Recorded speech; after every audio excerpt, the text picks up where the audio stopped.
Flávio Bolsonaro. Há poucos minutos, nessa manhã, participou de uma live em seu canal no YouTube e comentou sobre a operação que aconteceu na casa do pai, ex-presidente Jair Bolsonaro, em domiciliar. Acompanhe. Essa busca e apreensão. Se acompanharam a questão de um segurança dele, né, que foi parado na blitz com uma arma que era do presidente Bolsonaro, uma arma legalizada, direitinho, tudo bonitinho. Chegou-se à conclusão de que o Bolsonaro não tinha feito absolutamente nada de errado, então a verdade foi restituída.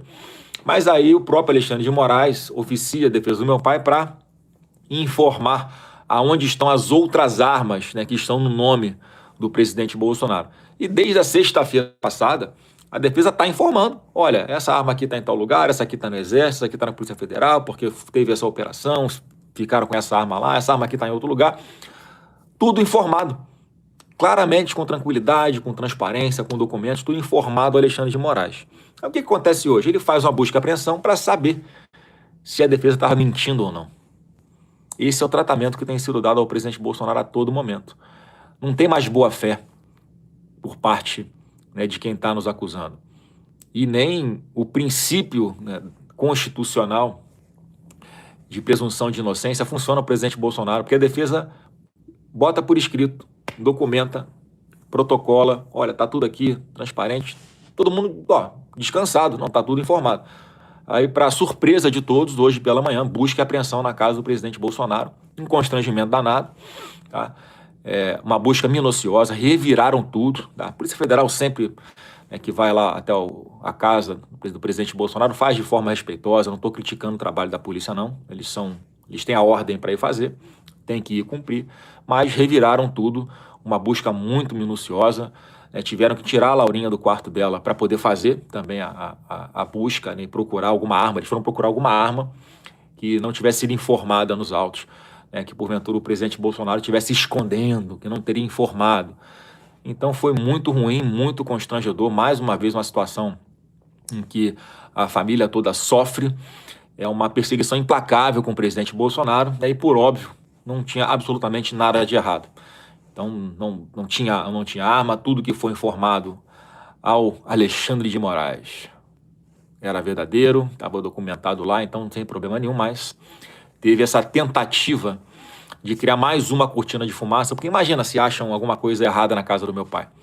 O assunto é virar, né? Eu estou aqui fazendo a defesa dos interesses do povo brasileiro, né? O Lula está aí mandando o dedo para o povo brasileiro, esse é o presidente da República que a gente tem hoje. Bem lembrado esse episódio do dedo do meio, não nos esqueceremos. Aí Flávio Bolsonaro, então, comentando, né, com cara triste, essa tortura, essa perseguição que não acaba com relação a Jair Bolsonaro por parte de Alexandre de Moraes, que acha qualquer pelo em ovo para poder seguir, né, criando chances para dificultar ainda mais o futuro, o destino, a vida de Jair Bolsonaro. Já vou passar para a Geise. Antes, Carlos Bolsonaro também fez um tweet bem agora há pouco. Carlos, que sempre é bastante emotivo, comentou e trouxe a público essa fala. A gente tem aí para exibir na tela, se não pego aqui. Meu Deus do céu, por favor, parem de torturar o meu pai. Ninguém aguenta mais tanta perseguição, injustiça e tortura. Enquanto isso, o filho do o Lula e os chefes da facção não sofrem nenhuma cosquinha frente a todos os escândalos financeiramente revelados diariamente. Bom ponto esse, né, comparativo, Geise, entre a perseguição que acontece a Jair Bolsonaro e como nada acontece com aliados do governo suspeitos de envolvimentos em escândalos, fraudes, corrupção. Eu concordo, né, tanto com a fala do Flávio quanto do Carlos, trazendo aqui um trecho da fala do Flávio de agora, sobre a presunção da inocência. É impressionante como isso realmente não vale para algumas pessoas.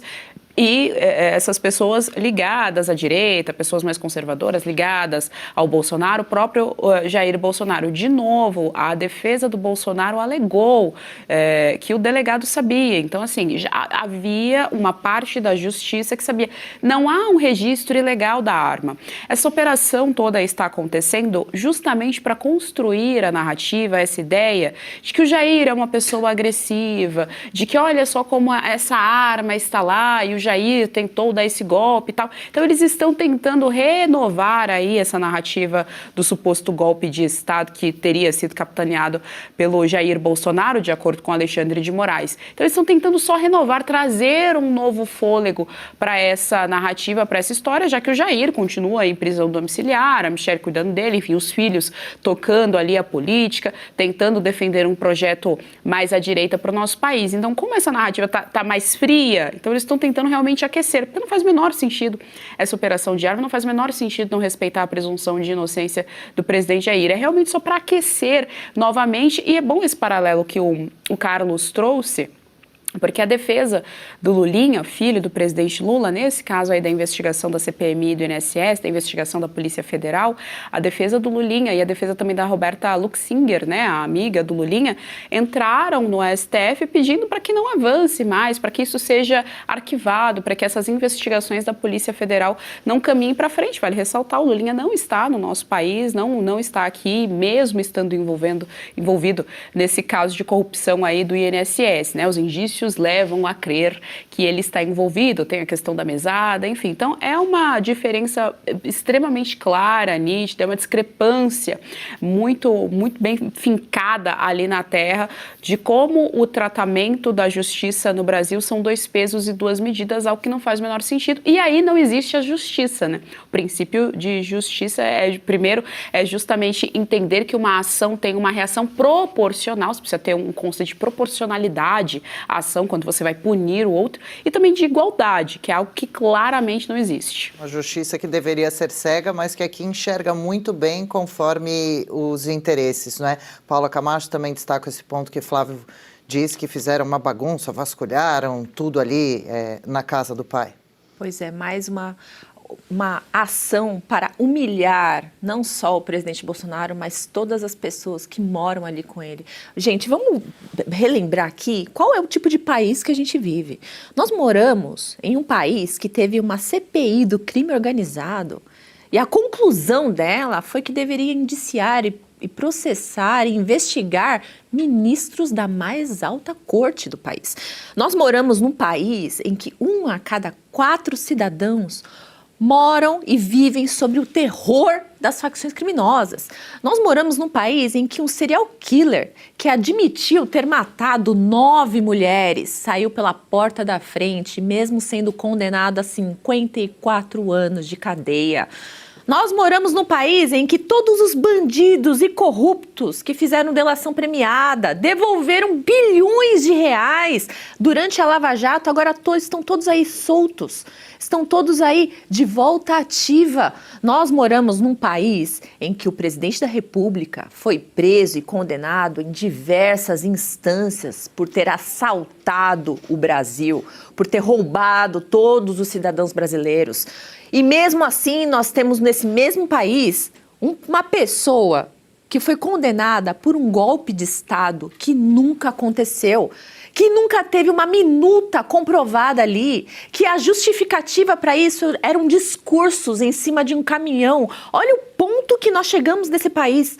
Nós temos essa pessoa, presidente Bolsonaro, que nunca foi encontrado nada de errado na vida dele, e eles foram obrigados a inventar um golpe para conseguir calá-lo. Ou seja, nós vivemos no pior momento da nossa república, o pior momento de todos, porque nós temos os bandidos, assassinos, corruptos e as piores pessoas comandando e soltos e fazendo o que quiserem da nossa vida, e temos ao mesmo tempo pessoas inocentes como o presidente Bolsonaro passando por essa humilhação, e também as pessoal do 8 do 1, que até hoje estão aguardando a decisão do Alexandre de Moraes, que está sentado em cima do processo da dosimetria, da PL da dosimetria. Ou seja, é o pior cenário possível. Nós, em vez de punirmos as pessoas que fizeram mal à população, estamos punindo pessoas inocentes. E Ludmila, por favor, A Paula gente. Camacho falou essa questão da minuta, e aí é importante a gente colocar aqui a minuta que também a gente precisa lembrar, é aquela do Banco Master, né? Porque houve aí essa questão de que foi negado, não existia e tal, e a gente vê claramente a minuta, uma mensagem ali, só para a gente colocar aqui essa cereja do bolo, só para a gente colocar essa vírgula aqui e deixar muito claro que já que estamos falando de minuta, já que existe aí toda uma questão com minuta, existe aquela minuta do Banco Master de 129 milhões, que é aquele acordo, né, aquele contrato entre o escritório da Viviane Barsi e o Daniel Vorcaro. E sobre isso a gente não ouve falar nada realmente, né? Essas explicações que o Brasil precisa. Ludmila, Bolsonaro tem que pedir tudo ao Alexandre de Moraes nessa situação que ele está. Se pode ir a médico, se pode entrar a doméstica, se pode entrar ao fisioterapeuta. Um dos últimos pedidos, Bolsonaro solicitou a Moraes visitas mensais para a manutenção de elevador. Disse o seguinte, a defesa de Bolsonaro: o equipamento demanda manutenção preventiva periódica, a defesa requer que seja desde logo autorizada essa realização de visitas mensais. Por outro lado, Carlos Bolsonaro, numa das últimas visitas que fez ao pai, disse que ele está ciente de tudo. Hoje visitei meu pai em sua prisão política domiciliar, impedido de receber visitas de qualquer pessoa que não sejam seus filhos. É uma determinação extremamente incomum, mas o objetivo é óbvio, impedir que ele converse com pessoas que possam servir de voz fora do cárcere. Ludmila. Então, o Bolsonaro, ele é o preso mais vigiado do Brasil, como se ele pudesse fazer mal a alguém, um senhor idoso, cheio de comorbidades. Ele sempre está ali passando mal, precisando de médico. Atualmente ele é absolutamente inofensivo, ainda que ele tenha armas na casa dele. Veja, até tiraram, o pessoal que está cuidando lá dele, da segurança dele, até tiraram a pecinha da arma, porque estavam com medo, né, dele ali ser estimulado por algum medicamento e de fazer alguma bobagem. Então é claro que hoje em dia o Bolsonaro ele não está numa situação física, condições físicas de fazer mal a rigorosamente ninguém. E ele continua ali sofrendo esse tipo de humilhação. E veja, não é só ele que está sofrendo os efeitos disso. É todo o entorno dele. Veja, ele atualmente está em prisão domiciliar, consequentemente ele mora com a esposa dele, a Michele, o que significa dizer que a própria Michele, hoje às 6 da manhã, acordou com a Polícia Federal na casa dela. Então não é nem apenas o Bolsonaro, é o Bolsonaro, a Michele, que todo mundo vai falar só do Bolsonaro. O Bolsonaro sofreu a busca e apreensão. Na prática, a Michele estava ali também, sofrendo os efeitos de tudo aquilo ali. Os próprios filhos, o Carlos, como você citou, ele fez o tweet dele, ele aparenta ser mais emotivo. Ele está ali, né, não pode fazer muita coisa, porque o poder vem da caneta do Alexandre de Moraes, que é a última instância da justiça. Veja, o Flávio, agora enfrentando uma eleição e tendo que enfrentar também toda essa agressão contra o próprio pai, porque imagina, se você vê o seu pai e a sua mãe sofrendo esse tipo de agressão, e o seu pai e a sua mãe ali sofrendo com doença, tendo que viver sendo atendido por médicos, fazendo cirurgia. E pior ainda, a situação do Eduardo. Eduardo sequer pode voltar ao Brasil. Eduardo está exilado. Então, veja, se o pior acontecesse, né, Deus me livre, mas se, por exemplo, o Bolsonaro morresse hoje, o Eduardo muito provavelmente nem poderia ir ao enterro do próprio pai. Essa é a mesma situação de todos os exilados. Muita gente, centenas de pessoas que estão na Argentina, por exemplo, né, se morre um parente próximo, a pessoa não pode nem ir prestar as últimas homenagens. Vai ter que sofrer ali e chorar à distância. Essa é a situação atual do Eduardo.